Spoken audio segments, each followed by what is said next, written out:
Now non metallic minerals. Non metallic minerals कौन से होते हैं? जो मेटल की तरह नहीं होती, यानी कि जिनकी कोई शेप हमने देखी है वो एज इट इज़ नहीं रहेगी। Once they are use they are finish और may be their shape is change, their texture is change. अब कोल है, कोल को हमने जलाया अंगीठी में तो क्या बचेगा? राख ही बचेगी, उसकी एशेज ही बचेंगी। मिनरल ऑयल है, पेट्रोलियम है, हमने गाड़ी में फिल करवाया, गाड़ी को हमने चलाया, यूज़ किया तो कोल जो है वो पेट्रोलियम जो है वो फिनिश हो गया। नेचुरल गैस है, हमने सिलेंडर में गैस फिल करवाई, हमने किचन में यूज़ किया गैस को तो गैस भी फिनिश हो गई। तो जो नॉन मेटेलिक मिनरल्स हैं वो फिनिश हो जाते हैं।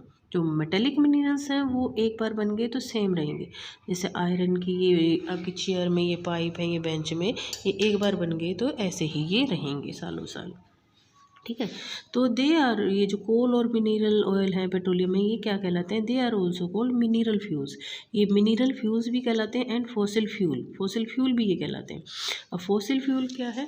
जो बनता है remains of dead animals, aquatic and land animals. आप देखो न्यू वर्ड्स में इसको देख सकते हो कि फॉसिल फ्यूल क्या है? Fuels formed from the remains of the plants and animals. ये एनिमल्स लैंड के भी हो सकते हैं, एक्वेटिक एनिमल भी हो सकते हैं, जो अरबों खरबों साल पहले अर्थ के नीचे दब गए थे, उससे हीट से एंड प्रेशराइज होने के कारण ये किस में चेंज हो गए? फॉसिल फ्यूल में ये चेंज हो गए। Next is salt. Salt and gravel are also non metallic minerals. जो सॉल्ट है और ग्रेवल है ये भी हमारे क्या है? नॉन मेटेलिक मिनरल्स है। सॉल्ट तो आपने सभी नहीं देखा होगा, किचन में सॉल्ट होता है, कई घरों में क्या होता है? सॉल्ट का एक बड़ा सा जैसे टुकड़ा सा होता है, पत्थर टाइप, वो लेके आते हैं, उसको छोटे छोटे पीसेज में ब्रेक डाउन करके उसको ग्राइंड करते हैं। एंड ग्रेवल, जो छोटे छोटे कंकर पत्थर पेबल्स टाइप होते हैं ना, ये ग्रेवल कहलाते हैं।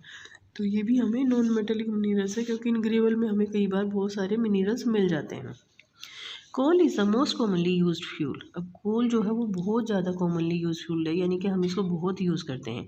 आपने देखा होगा अंगीठियों में कोल को जलाया जाता है, रोटियां बनाई जाती हैं, है ना, जैसे तंदूर की रोटी बनाई जाती है, आपने देखा होगा। It is use for cooking, cooking के लिए यूज़ होता है कोल। प्रोड्यूसिंग इलेक्ट्रिसिटी, इलेक्ट्रिसिटी प्रोड्यूस करने के लिए भी कोल को यूज़ किया जाता है। ठीक है, and running engines and factories, और इंजन्स को रनिंग के लिए, जैसे ट्रेन हमारी कोल से चलती थी कि उसको भाप की शक्ति से चलाया जाता था, कोल से पानी को गर्म किया जाता था कोल जला के, और उससे हमारे इंजन्स जो है वो चलते थे अर्लियर टाइम में। एंड फैक्ट्रीज, फैक्ट्रीज में भी कोल बहुत यूज़ होता है। तो कोल जो है एक बहुत ज़्यादा कॉमनली यूज फ्यूल है, कुकिंग में यूज़ होता है, इलेक्ट्रिसिटी बनाने में यूज़ होता है, इंजन चलाने में यूज़ होता है, और फैक्ट्रीज में। अब जो इलेक्ट्रिसिटी कोल से बनती है वो क्या कहलाती है? वो कहलाती है थर्मल पावर। क्या कहलाती है? Thermal power. एक इलेक्ट्रिसिटी हमने की है जो पानी से बनती है वो कहलाती है हाइड्रो इलेक्ट्रिसिटी, और एक इलेक्ट्रिसिटी हवा से बनती है, हम उसको कहते हैं विंड इलेक्ट्रिसिटी। ठीक है, तो इस तरीके से हम इलेक्ट्रिसिटी कई चीज़ों से बना सकते हैं। The coal mining area are Jharkhand, West Bengal, Madhya Pradesh, Chhattisgarh. अब आप इसमें देख सकते हो, देखो ये सारा जो एरिया है सर्दन प्लेटू का अपर पार्ट, ये सारा क्या है? कोल एरिया पाया जाता है, इसमें कोल के रिजर्व पाए जाते हैं। देखो झारखंड है, ये झारखंड है, ये वेस्ट बंगाल भी है, ठीक है, मध्य प्रदेश भी है, और फिर ये छत्तीसगढ़ भी है, साथ में महाराष्ट्र भी है, तेलंगाना भी है ना, उड़ीसा भी है, और ये थोड़ा सा इधर तमिलनाडु में भी मिलता है। तो इस तरीके से आप जब भी मैप में यहाँ से रीड करेंगे तो इनको मैप से क्लियर करके माइंड में इनको सेट कर लेंगे। अब जो सिटीज़ हैं इन स्टेट्स में वो कौन सी हैं जहाँ पर कोल माइंस बनाई गई हैं? Coal mines are located in Raniganj, Jharia, Dhanbad, Korba, Neyveli, Bokaro and Karampura. इनको आप बोलना है, ठीक है, ये सारे वर्ड आपने दोबारा बोलने हैं। It is used in making chemicals, drugs, plastic, fertilizers and cosmetic. अब कोल किन किन चीज़ों को बनाने में यूज़ होता है? केमिकल्स बनाने में यूज़ होता है, ड्रग्स बनाने में यूज़ होता है, दवाइयाँ, प्लास्टिक बनाने में यूज़ होता है, फर्टिलाइज़र्स बनाने में यूज़ होता है, जो फार्मर अंकल किसान जो होते हैं वो खेतों में डालते हैं। इवन इन कॉस्मेटिक्स, जो मम्मा यूज़ करती है ना कॉस्मेटिक्स, उसमें भी कोल का यूज़ होता है। ठीक है, coal is rightly called the black diamond of India. अब कोल को क्या बोला जाता है? Black diamond of India. Diamond क्यों बोला जाता है? क्योंकि कोल की जो शेप होती है वो थोड़ी सॉलिड दिखती है, हमें एक सॉलिड उसमें कोल दिखता है। ठीक है, next is petroleum. Petroleum is also called the black gold. Petroleum को क्या कहा जाता है? Black gold. इसको लिक्विड गोल्ड भी बोला जाता है, पेट्रोलियम को liquid gold. It is found deep under the surface of the earth. ये हमें अर्थ के बहुत नीचे मिलता है, ड्रिल्ड करके निकाला जाता है, इसको ड्रिल करके पंप आउट करके बाहर निकाला जाता है। It is called fossil fuel because it is form from the remains of the ancient land and sea creature. देखो मैंने अभी बताया ना आपको, सी क्रिएचर भी है, लैंड क्रिएचर भी है, उनके रिमेन से ये बना है। क्या बना है? Fossil fuel. और उसको हम निकालते हैं। ये बहुत पुराने टाइम में बना है, इसको बनाने में 1000 ऑफ ईयर्स लग गए हैं, बहुत ज़्यादा time. The remains when expose to heat, जब ये रिमेन्स थे इन एनिमल्स के या सी क्रिएचर्स के, जब ये expose to heat and pressure, जब इनके ऊपर एक के ऊपर एक चीज़ें रखी गई, हीट हुई अर्थ के नीचे, तो ये क्या बन गया? फॉसिल फ्यूल बन गया।